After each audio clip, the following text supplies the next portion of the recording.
Oh, how are you? How are you? Oh, that's a good question. It's been an interesting week. It's felt, I mean, to be honest, it's felt a little bit like a roller coaster, Really? and one that at least when you're in an amusement park and you're like, "Oh yeah, I'm going to go on the roller coaster ride."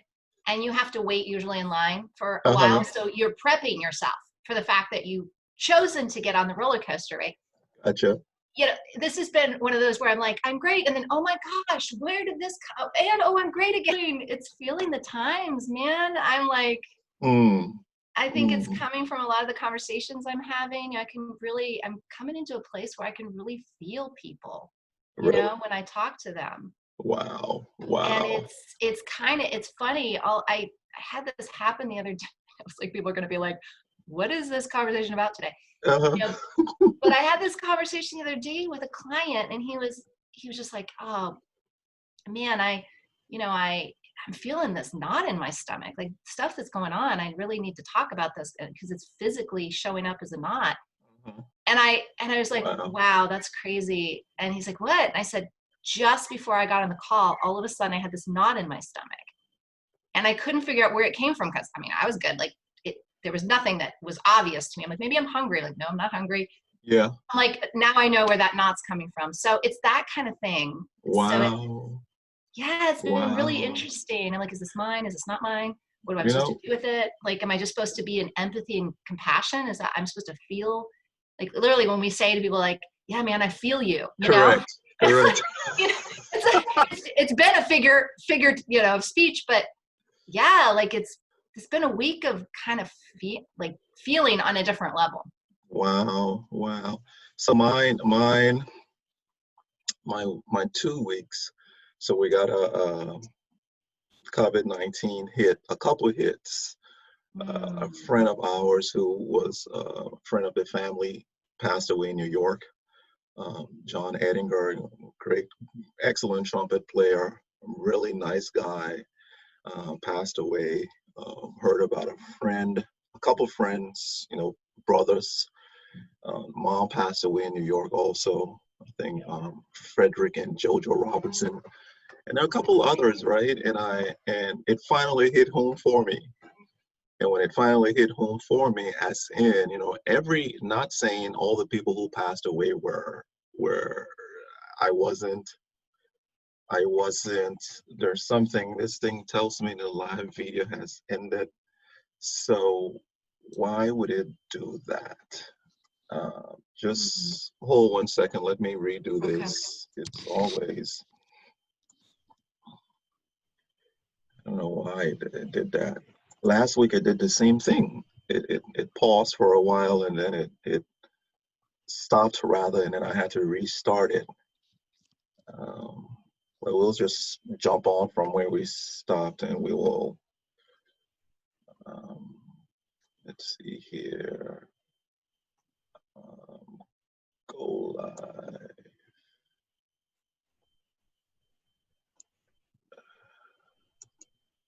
Um, so he's up with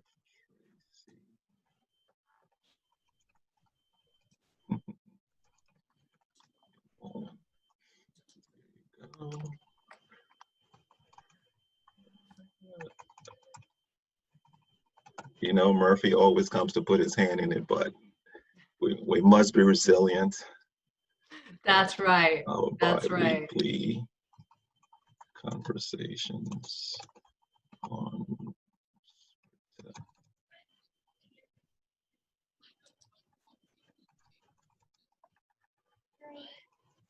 but how are you going to give it to us? Spire.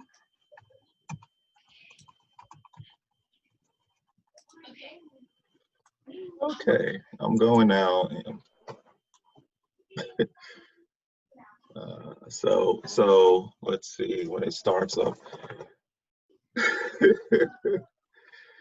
I'm having that it's live on this end. Oh, really? Mm-hmm. Okay. So here let's go.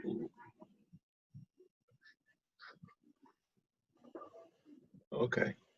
So, we left off at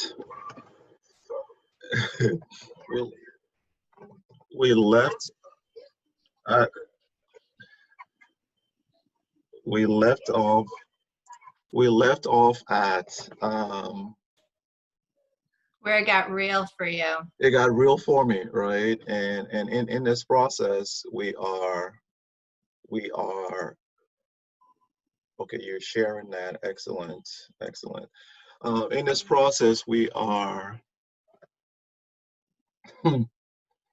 It finally hit, and we're just looking at each other, my wife and I, and our kids met him before, and it's not fear, but it's more. Uh, we have faith. We will follow the regiment, right? Going outside, masking, limiting going outside, right? Social distancing when we're walking around here, but it became real.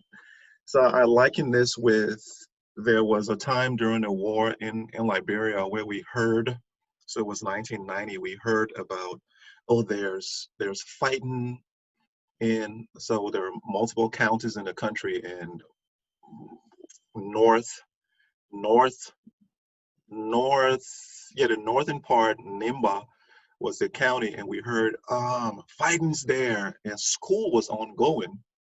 And we kept on, we stayed in school, but we would see the news, but it wasn't real to us until um, the freedom fighters, rebels, came into the town, into the city, and then school stopped. School stopped. What we knew as normal from that period till today, I would say, changed us. And it was how this thing hit me when we heard about it. That was like, wow, this thing is real, but not trying to be a Debbie Downer here on this one, but just how the week has been. But then there has been other pluses, right? The pluses have been, I'm talking with clients, I'm talking with individuals, but and just and what you said about feeling people, I mean, the supernatural, I believe in the supernatural. I What believe they in say, it's like we can't make this stuff up, like it's like, I know. I believe that you feeling the knot. I'm talking to someone and they were talking, and then boom, the Holy Spirit jumps in, and I say, hey, we're supposed to be talking about bum, bum, bum, and bum. And he goes, just yesterday, my partner told me da da da. And I was like, well, and it's been over and over and over again in the past few weeks, right? Um, but Traci, I think I did a Debbie Downer here. I think I lowered the energy in this place. what I hear, I mean, because when you were coming up with the language to put on for us to go live, you said raw. And I don't think there is, I mean, yes, we can make it about high vibe, low vibe, whatever, but to me, it's being raw and real is being where you're at in the moment and embracing that. When we give it a story, that's when it takes on the meaning, right? And so what if we just said, this is where I'm at and this is what I'm sharing? And again, there's a difference between sharing for factual information, like this is, I'm letting you know where I'm at, and sharing where we have expectations on a reaction, because some people have learned to share negative things because it gets them attention, right? Gotcha. Some people have learned to like push away negative because they don't know what to do with that. So it's reactive, but it could be expectations around, okay, I don't want to talk about that, or I expect somebody to, oh, I'm so sorry to hear that kind of thing. But this is what we're here to do. We're here to talk about real. And I think I'm hoping that it's to allow people to know that, I don't think there's any right. I was saying to somebody the other day, I don't think there's any right way to do this thing that we're all doing. What we get to do is honor where we're at. I mean, because correct. I'll tell you, with all the stuff that's coming up, somebody was saying, I feel like the rug just got ripped out from under us. And I said, yeah. And not only that, but when the rug got ripped, it showed all the stuff that had been stuck under the rug. Oh my So goodness. not only was our security and our day-to-day, kind of the conceptual understanding of like, I can rely on things being a certain way, got ripped away. But then what it did was it unsurfaced, all of the stuff that had been shoved under the rug. And so we're dealing with that collectively, we're dealing with that personally. But I think one of the beautiful things I heard from you too, when things are coming up, it really shows us how much we're united. I mean, we, when we can feel one another, when Mm, things come in and we're just kind of following our instincts and saying, God, I don't know why. I yeah, trust that in my client sessions. I'm like, I'm supposed to say this, and I trust that I'm supposed to say it. correct. I don't need to understand why I'm supposed to say it, but it's coming through, so I'm going to let it come out of my mouth.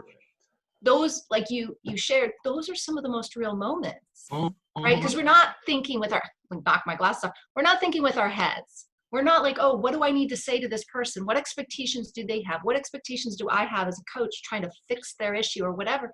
Correct. No, that's not what we're here for. We're here to literally be with one another, and being with one another does not have a script, hopefully. So we're always deciphering each other's words in a way. So we go, what I heard was, but I have a friend who's a conflict resolution specialist, and most conflict comes from communication issues.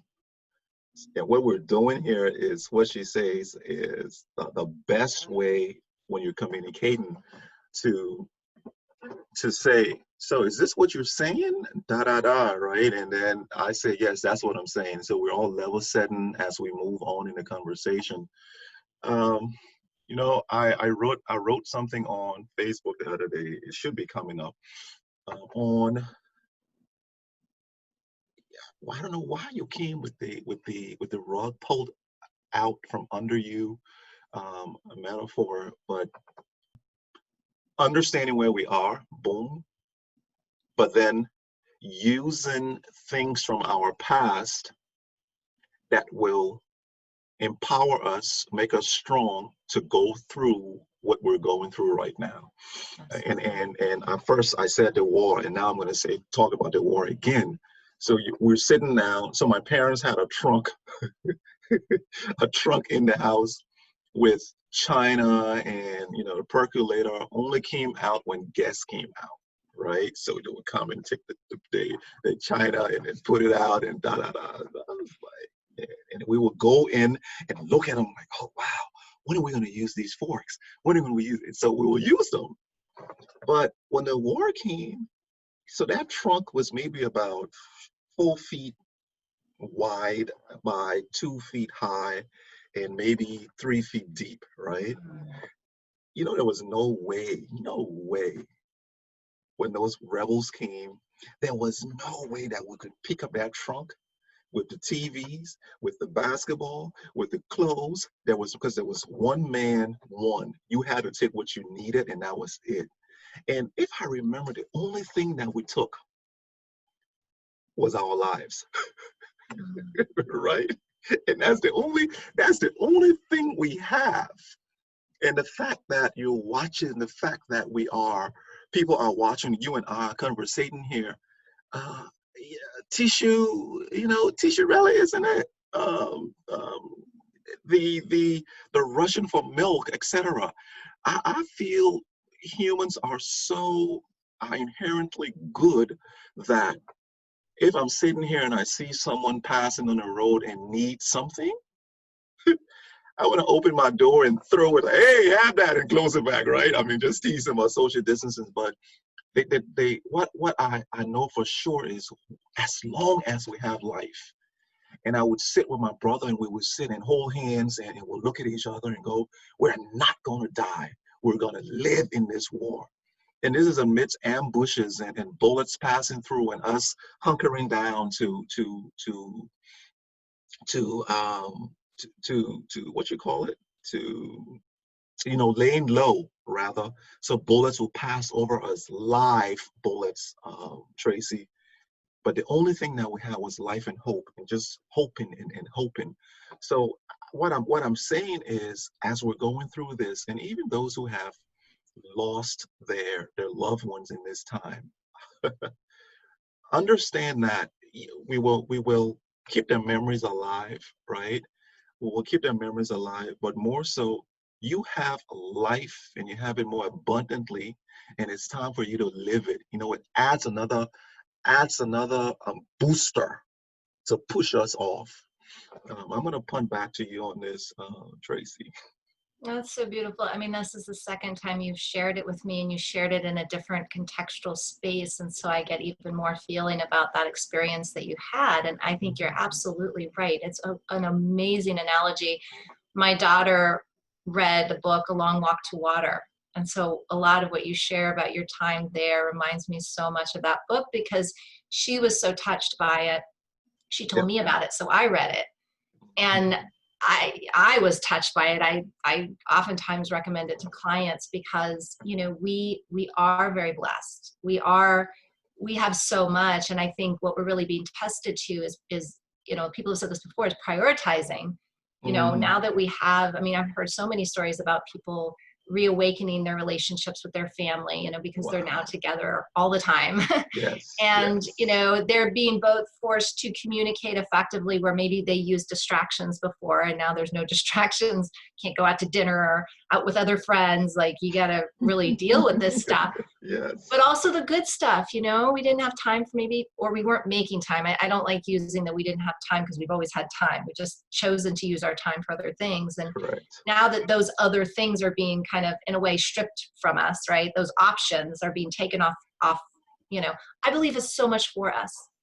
Oh, Take those distractions away, and then you can see what matters. wow. Because you think, I mean, everybody's talking about, like, when we get back to normal, and a lot of people are saying it's not going to be the same. And I agree with that. I think when we get to wherever we're going, we're going to look back, and I was saying this to a girlfriend yesterday, we're going to look back and go, why were we doing that? Wow. Why were we not making time for what, like, we thought that was living. We thought that was Mm, success. We thought wow. that was connection. Like, wow, were we asleep? I feel it. Like, I just feel like, as much as we're going through this, it's being used ad nauseum, but this birthing cycle, or this transformation, this shift, right? This Mm-hmm. to another way. It means that those things have to go away, because if they didn't, we would continue to focus on them. By you having your literally life and limb, in the balance, you got real clear real fast about what you wanted, Correct. right? Correct. And I think Correct. that's what's happening with a lot of us. I mean, if we're embracing that, I mean, everybody's in their different space and how they're handling this. And like I said, there's no right or wrong to it. But I think in general, if we look at this collectively, you know, there are people who are still operating pretty, coherently on this planet, who lived through World War II. And Mm, so it's not like our people, the human beings have not been through hardship before. correct. Again, I was sharing something from uh, an email that Tony Robbins wrote a couple of weeks ago in my recent blog. He's like, we've been here before, and we'll be here again. Mm-hmm. And when we Mm-hmm. make it about the catastrophe, and when we make it about the story, we might be missing the lesson. Everybody's going through, most people are going through the identical thing right now, this pandemic.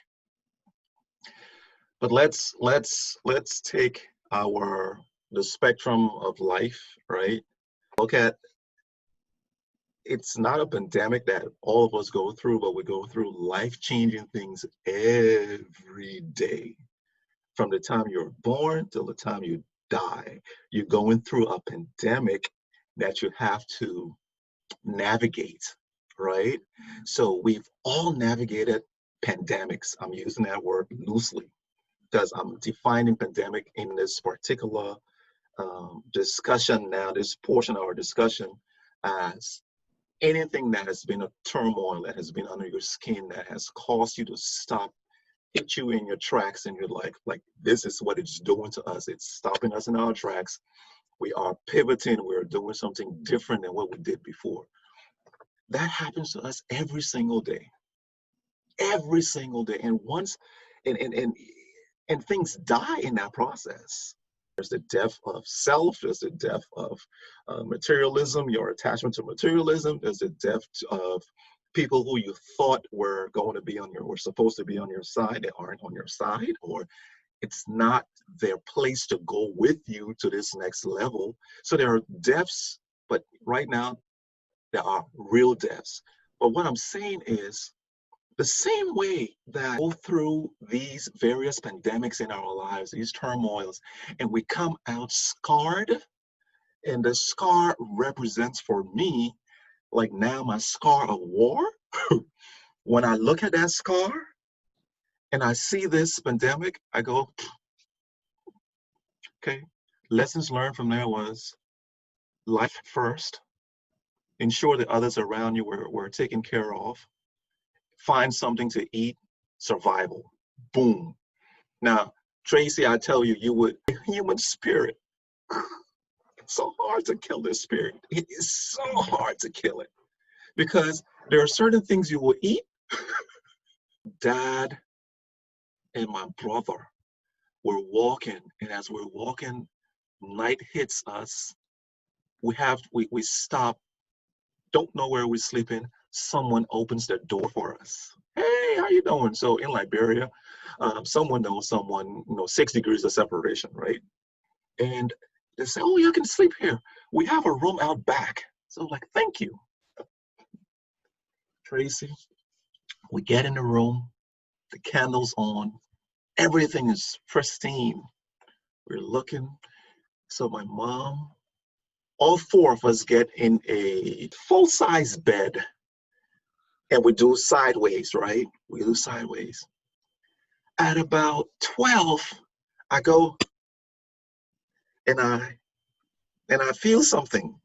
And then my dad, I hear my dad, I hear my mom, I hear my brother, and we're like, what's that? And all over our skin. So we said, put the candle on, put the light on, and we open it, bed bugs. Oh, and I mean, when we turn the lights on, the sheets were white, right? At that time, the sheets were polka dots, just pop, pop, pop, pop, pop, pop, pop.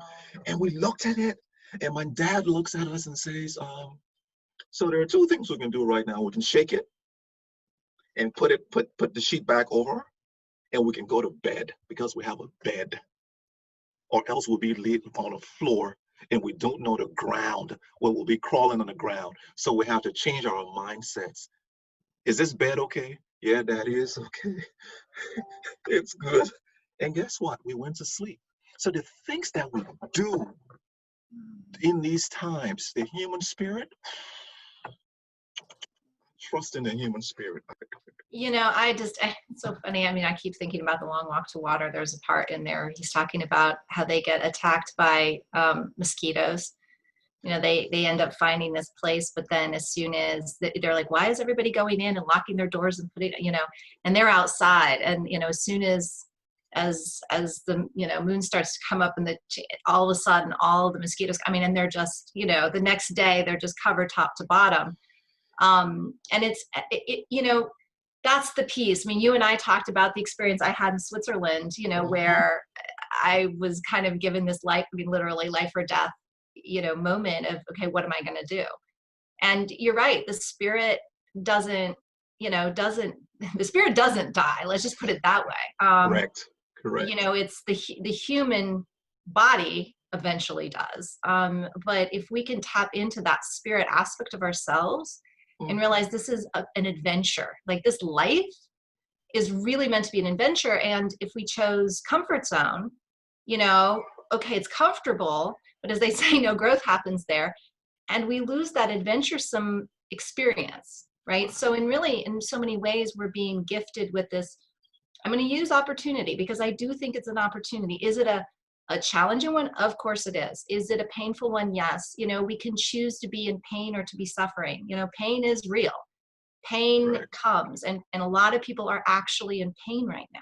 Correct. It's whether we continue to tell that story, or the worry that we have that storyline of our neighbor who's lost a life in their family or something might become ours, right? Mm-hmm. That's suffering, right? That's when we, take that, either if we had a pain wound and we take the second arrow. I love the Buddhist tradition story around pain and suffering. Mm-hmm. We Mm-hmm. take that second arrow and we shove it into the wound that was created by the first arrow, which is pain, over and over and over again. That's a choice. We need to stop and realize that to sit there and watch the news and to worry about what's going to happen when we don't know. I mean, I don't know about you guys, but a couple of days ago, we had a tornado that touched down 15 minutes from where we live. Wow. And it was on the ground for about 20 minutes. And it was early in the morning. It was about 6 a.m. And my husband had been hearing the alarms going off on the phones. So he had gotten up and had been watching and monitoring to see kind of where it is and was it coming our direction, or and waiting to wake the rest of us up, in case we needed to get to shelter. Correct. And it ended up going in the opposite direction, but it was heading straight for Hillsborough. And just before it hit city limits, it dispersed. But for people who are like, oh my God, they're going to die, like, we don't know what's going to happen. Even if we see something heading straight for something, keeping that I don't know mind is so important right now. No matter what we're hearing in the news, no matter what, we're hearing from one another, no matter what's going on, the end of the day, until that thing actually happens, we don't know. So to sit there and have suffering over it, Correct. of oh, I'm going to lose everything, or oh this, or oh that, or oh, what's going to happen if we can't go back to work in the next month, or I don't know what's going to happen, And so what if we keep that? I mean, I think this is where faith comes into. Like, I believe this is for us. I don't believe this is being done to us. And so if that's what I believe, then I also get to hold this. Then it's going to turn out well. Does that mean we're not going to have some loss or death of things? No, that's not what that means. We will, Correct. and that will be our own lesson, right? Whatever we lose in this, and we've already all lost something. We've lost our freedoms to be able to go out and live how we used to. I mean, we've all lost something. To what degree we lose things is really, I believe, the decision our soul made to have certain life experiences. And then collectively, what we do with those experiences, and whether we embrace them or whether we resist them, right? And if they say what we resist persists, then in that resistance, we're going to continue to form more and more of the same thing that we're resisting against. So, I love how, people say, well, yeah, what else are you going to do? And I tell people a story of like stealing that van so I can get myself and my stuff to a safer place, and then, bringing it back at dawn and, jumping on the next train out of town. They're like, God, it sounds like a made for TV movie. Right. Well, what else was I going to do? Yes. I'm not going to just sit there and freeze, because if I didn't put action to it, I know what would have happened. There you go. So you didn't panic. That's right. You did not panic. I was about to ask you. So in that process of fear of flight, or things coming at you, you didn't panic, and you made those decisions. And you know what? Come on, take 5 minutes and tell the story about. You want to set it up? The whole story. Just set it up, and then it could, because these stories, when we're talking here, the next 2 weeks when we come and talk, there will be a piece of the story coming in, because that's who we are. The story will forever have those things in it. You talk about faith. We're coming back to your story, please, but you talk about faith. I remember a bunch of my family, my cousins, we were in our father's hometown called Croserville, right? So it's roughly about 20, 30 miles outside of Monrovia. But it's considered outside, it's countryside, right? And we are expecting, we're about to be infiltrated again by rebel forces. My dad, my uncles, they're sitting there and they say, well, we died, we were born here, so we will die here. So I was like, okay. So I looked at them And all my cousins my age were sitting around, and I looked at them. I said, okay, I get it. And they were like, what? I said, so where we were born, that's where we die. So we weren't born here. I said, I know I wasn't born in this town. I was born on that side. Peace, Daddy. You guys can take care. I'm leaving. But here's the story. A bunch of us said, okay, yeah, we're leaving since we weren't born here. So, a bunch of rebels we were. My cousins, we said, we were going to the other part of town to stay. So roughly about a mile or two, right? We start to walk. As we're walking, we're laughing and talking. This is us prior every night, morning, even during the day, we're praying, Father God, direct us. And I didn't have a relationship with God to, to at that time to say, I knew him or anything, but I was praying, right? And I have faith in him. We walked through in the darkness, Traci, got to where we were supposed to be going. The next morning, we're all traveling now. The caravan is moving now through town. As we're passing, a couple of the guys with guns come up to us like, hey. So we're like, oop, yeah. Says, you. He pinpointed each and every one of us who left the house that night and went through, because we passed through the bush. He said, you guys passed right through our ambush. And we were looking at y'all laughing because you guys were laughing, going, ha, ha, ha. And we were told to just, nobody should pass through there because we don't trust anybody. But we didn't shoot you.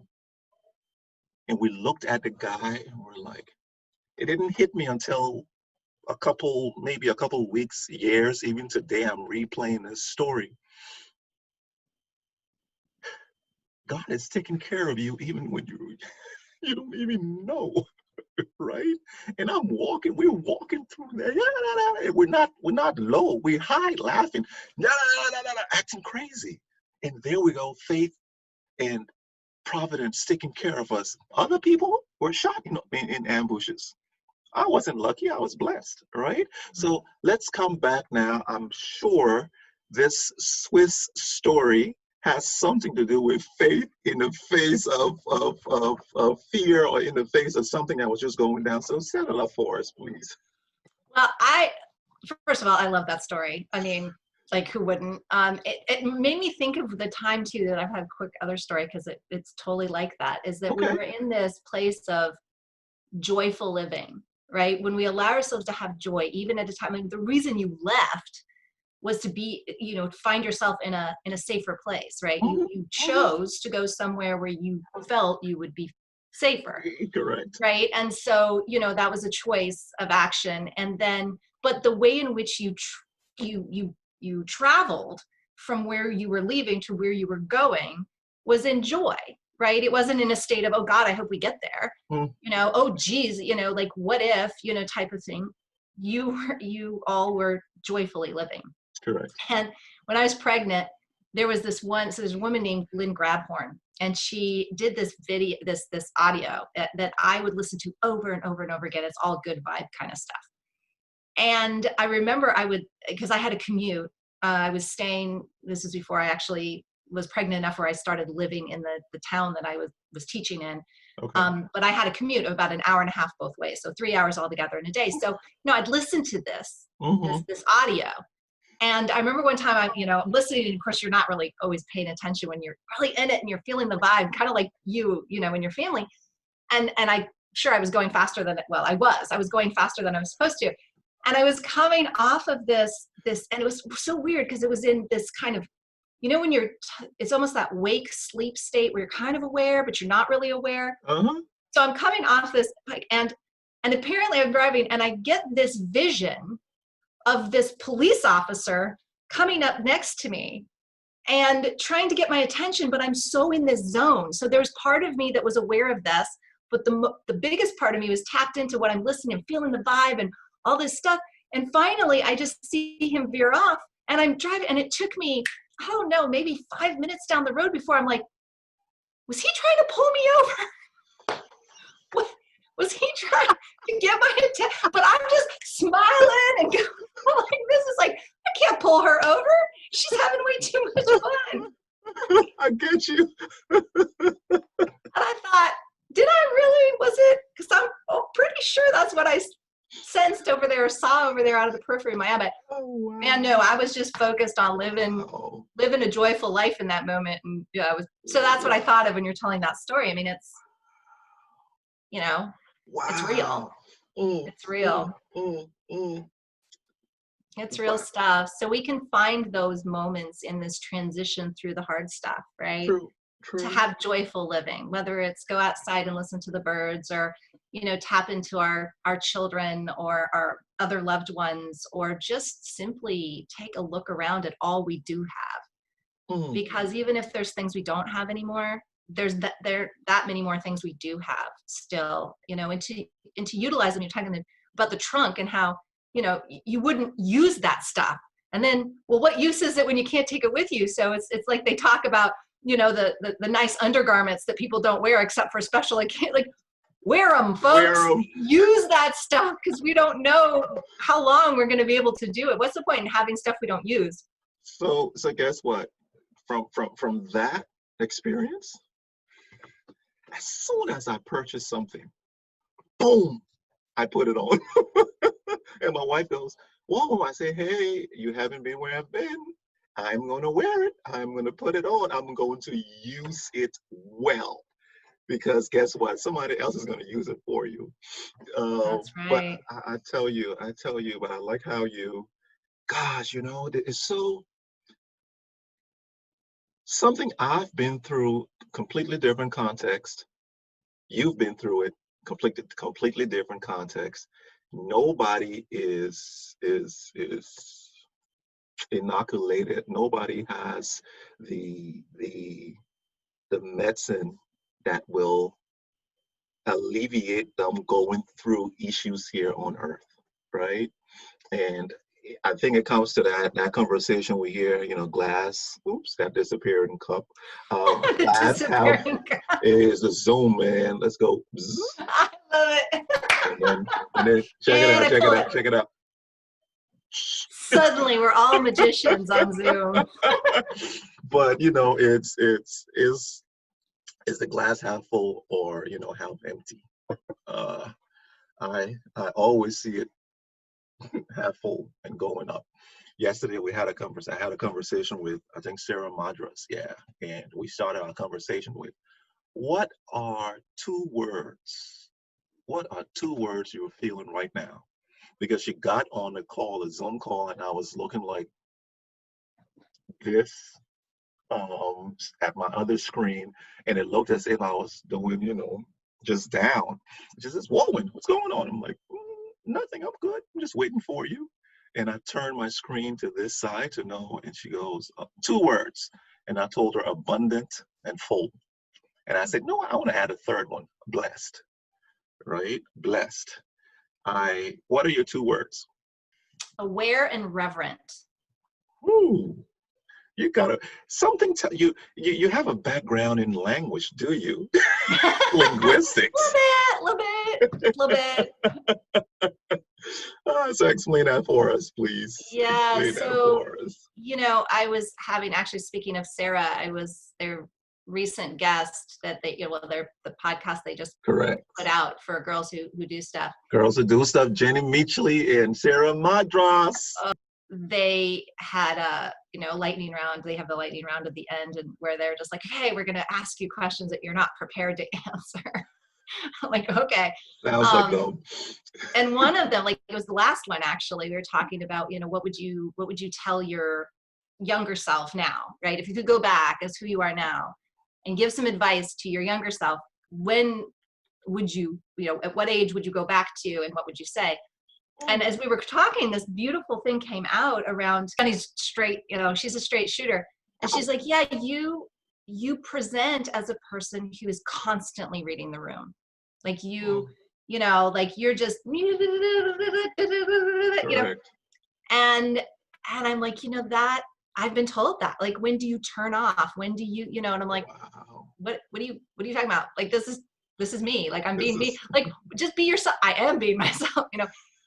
And what it suddenly in an instant occurred to me is, yeah, it's hard because most people, again, that rug analogy, most people spend so much time trying to hide things, you know, hide the mm, things that they don't think, the story they're telling themselves, they don't think are good enough about them from the mm. rest of the world so that they'll like them or so that they'll connect with them or trust them or whatever. So much energy and effort taking care of our stuff and our image that when somebody like that comes into our space, it's like, oh, they're judging me, right? Mm, And they mm. might see what I don't want them to see. and and it occurred to me in that instant that that's why people were probably asking me, when do you turn off? Or when do you, you know, I'll deal with you when you stop doing that because I'll feel safe. And in reality, what I ended up saying was, what people don't know, oh, that was the question, what do people not know about you? Uh-huh. And I'm like, what people don't know is that what I'm scanning for are the goods, the good goods, the Wow. beauty in them. Like, I can see people's brilliance and it Wow. makes me so happy. And I want to help Yes. facilitate that brilliance coming into the world because that's what they came for. I mean, if Correct. I can help them even a little bit Correct. to come forward, like, that's what I'm actually scanning for. Yeah, Correct. sure, I'm looking for things that maybe aren't quite right for solutions because I'm solution oriented, right? It's like, Correct. what's not quite right and how can I help facilitate a solution for that? But not for bad reasons, not for judgmental reasons, not Correct. for where can I tear somebody apart because I just saw behind the, you know, the Wizard of Oz curtain thing going on. That that is not my personality. And so it suddenly kind of connected for me, like, I get it. I get how people get uncomfortable with that, but if they only knew that Correct. I'm actually Correct. looking for their beauty and their brilliance, and that's what I'm focusing on, right? Wow. So that's the awareness piece. When I say the word awareness, that's kind of what I Okay. mean is Okay. having this, looking with bright eyes, you know, as we do as children, and curiosity and interest, right, into the Mm, world. And yet also what I'm learning is, how can you see things so clearly and not necessary and hold neutral space for them? In other words, the I don't know mind.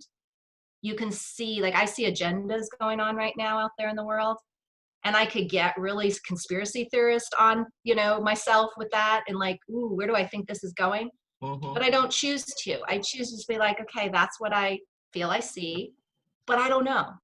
I Mm, don't know. I don't mm. ultimately know what's going to happen, what's truly going on, what I don't. So I will hold that awareness loosely. It's It's so okay not to know. I I would cringe if I was on when I was doing a presentation. Um, I would cringe before time, thinking someone's going to be in here who knows more than I do, and when they ask me the question, I'll be like, and guess what? All through, nothing would happen in such a way, and then it finally hit me. If this does happen, and it happened, it has happened numerous times, and it will happen so many more times. Wulwyn Porte, do you know da da da? No, I don't. But give me a few minutes or give me a couple of days. I will get the answer for you. I will research it, get the answer for you, and get back to you. Give me your email, your number, or the fact that you asked this question, you have an idea. So what are your thoughts, right? And then here is where collaboration and discovery comes into play. It's me faking it. If I fake it and lie, there's so much less respect for me than me admitting that, hey, I don't. And right here in this home, I have a prayer, and I say, Father, I don't know how to be a good husband. I don't know how to be a good dad. I don't know how to be a good friend. I don't, because give this flesh chance, this flesh will run wild, right? And I say, God, I just ask you to just help me in doing this. And I'm saying this to you, and on in a couple of days, Verlin and I will be having our 20th wedding anniversary, right? And I remember when we first started, it was, let's just take it one day at a time. Let's just take it one day at a time. Divorce is not the answer. Let's just do it one day at a time and see where it leads us. During this time of uncertainty where you don't know, it's okay not to know. Periods in I'm pretty sure in your life, but in mine, where I I didn't live a vision for a year or 5 or 10. I didn't live with a vision for 24 hours. I didn't live with a vision for 1 hour. I live with a vision of one breath. And it's okay to have the one breath vision sometimes where we're in a period where we're like, know your vision, know what you're doing next week, know what you're doing in a year, know what you're doing in this time. It's good to put that vision. I'm not saying do it, right? But not because you see other people doing something means, oh, they're doing something, I have to do it. But if your vision is to do it one breath at a time, go for it. And one breath at a time is so liberating. It takes you away from next steps that you just, I'm alive. Okay. I'm alive. And you keep on going. I did a blog post years ago, and it was the differences I saw between expectation and acceptance. Mm. And I told this story of if there were two men, right, and they were journeying through a forest, right? They were both going from south to north.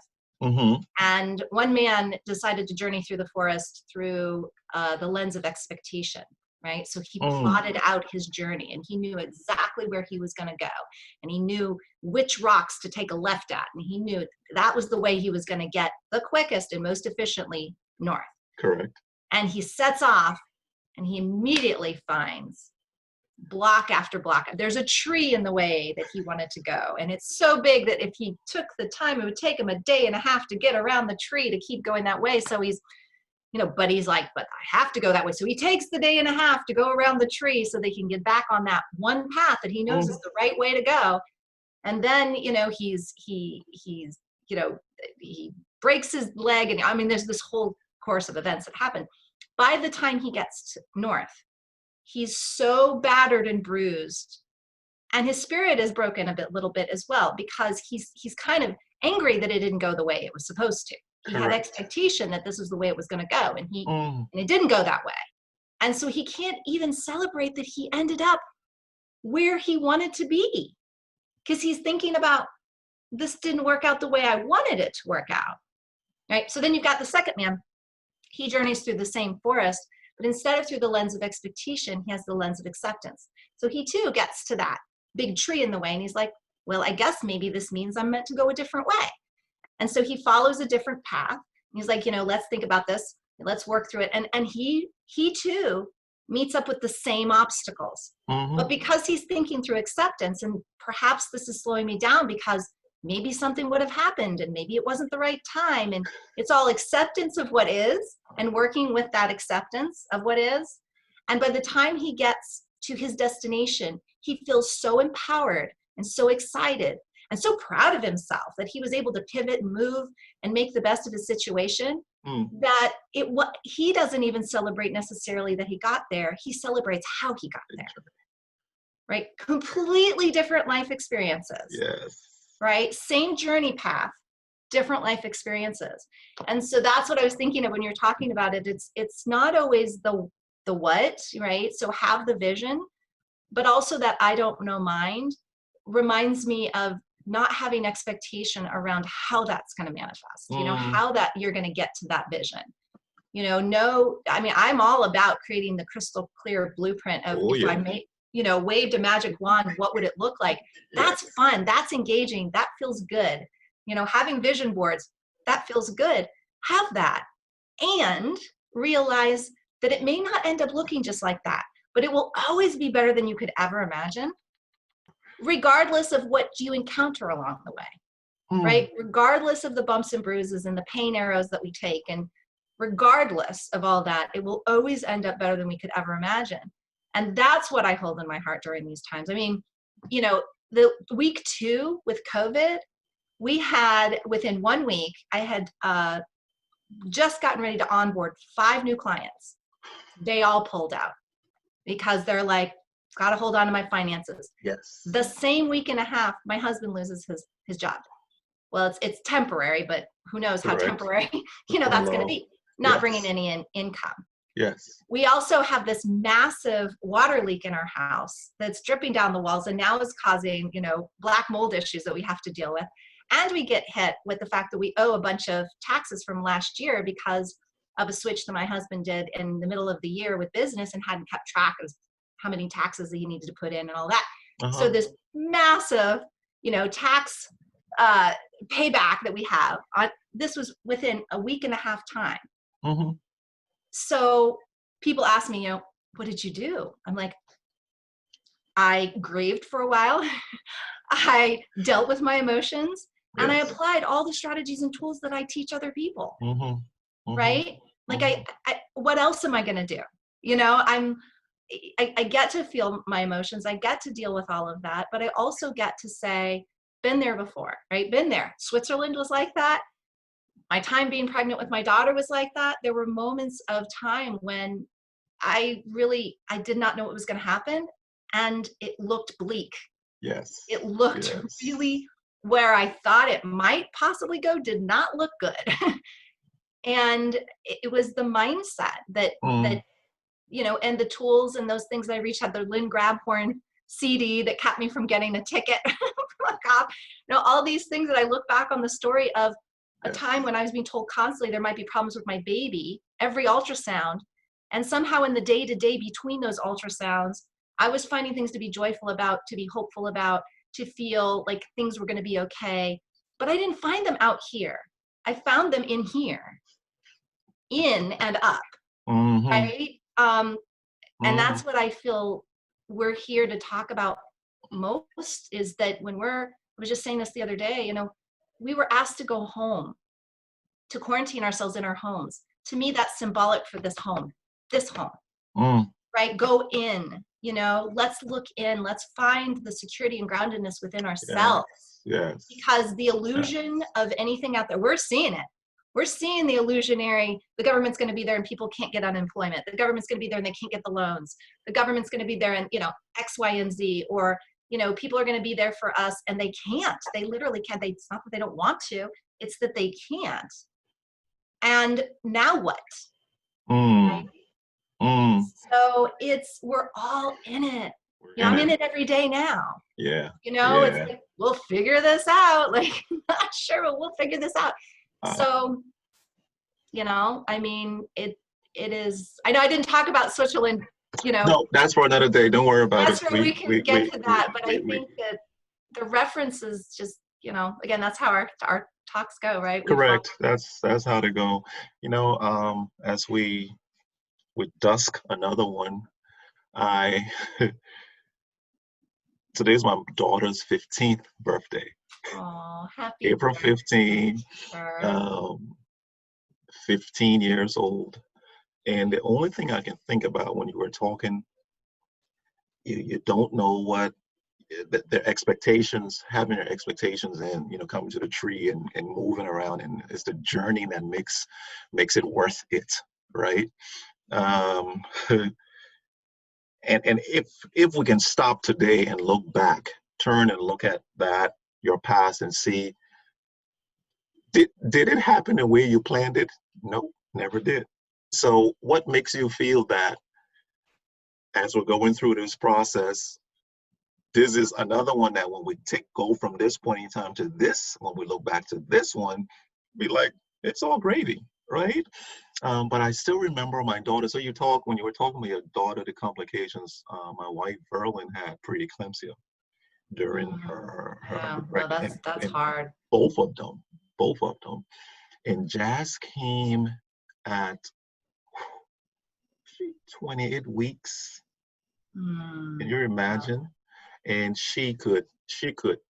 I could put her in my palms and her feet would dangle off, right?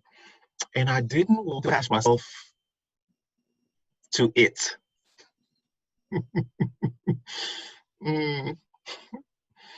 And I would go to the hospital and look at it, and I'm saying it for a reason. I would look at it and people would say, hey, you wanna, I'm like, no, no, no, no, it's okay, because I was protecting myself in a way, right? And then it hit me, hey, if it changed from it to she, if she passes away, the times that you would hold her are more precious than the times that you wouldn't. So Hmm. then I started to go, oh, I want to hold her, I want to hold her. And from 2.5 pounds, she is 5 feet 6, oh, yeah, 5'6", still growing. Um, no complications. And the only thing I can say is thank God that I went through that, because it also is my story, it's our story. Everything that we've been through that hasn't killed us, and we still live for another day.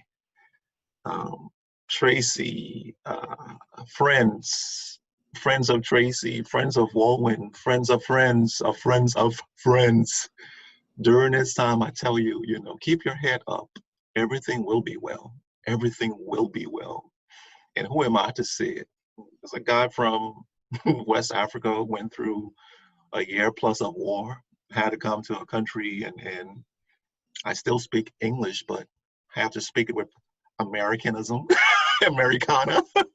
But no, so we joke a lot, but you will be okay.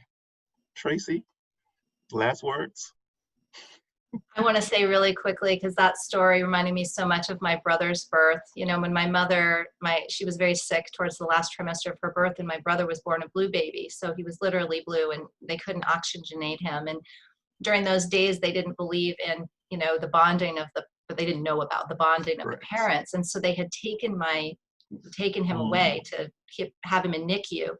And every day we just come back and saying, we don't think he's going to make it. So that's all my mother's getting, is these messages back from the nurses. We don't think he's going to make it. And she kept saying, I want to see my baby. And they're like, we don't think that's a good idea. So finally, when it just looked like it was, it's like, I'm going to see my baby. She got up, she had her, gown on, everything, marched into the NICU. They couldn't stop her, but he was in this oxygen tent, and there are little arm areas where you could put your hand in to touch them. And his vitals were so weak. They were so low. And soon as she reached in to put her hand in there and touched him, they spiked. And from then on, she went every day and spent hours sitting with him. And within a couple of days, they were able to release him, because he needed his mom. He was dying because they were not attached. And so I think that that's something we can remember, is that in this time of being told we need to go home, we need to distance, and we need to, take care of our stuff. It's very true. We get to trust our instincts as well. My mother had the instinct, like, I don't care, I'm going in there, you can try to stop me, it's not going to work. Right. But she knew she had to be there, and she answered that calling. And to my brother's side, he answered back. So I think that we don't need to necessarily be constantly with each other to be connected. I think that goes back to how we first started this conversation of feeling one another, Correct. feeling people that we're connecting with. We can send those Mm. good vibes or whatever we need to do in so many different ways other than physically, and also to trust our instincts on which way to pivot next. Well, what a way to end this one. You've blessed me over and over again. I thank you so much I thank Jenny again for forcing us to be introduced. I thank you for your availability. I thank God for you and I being able to just sit down and talk and express ourselves and be vulnerable, right? And thank you. Well, right back at you. I mean, it touches me. Our conversations are something I look forward to, every time. And I really appreciate everything you bring to the table Yeah. for this. So your life, everything you brought with you. And we hope, obviously for all of you guys watching and listening, we hope that this is a benefit. It's certainly benefiting us. We have a happy little party of two. So hopefully, Yes. it's helping. Or, you just know there's other people out there feeling what you're feeling or going through what you're going through. And that's why we call it Eavesdrop.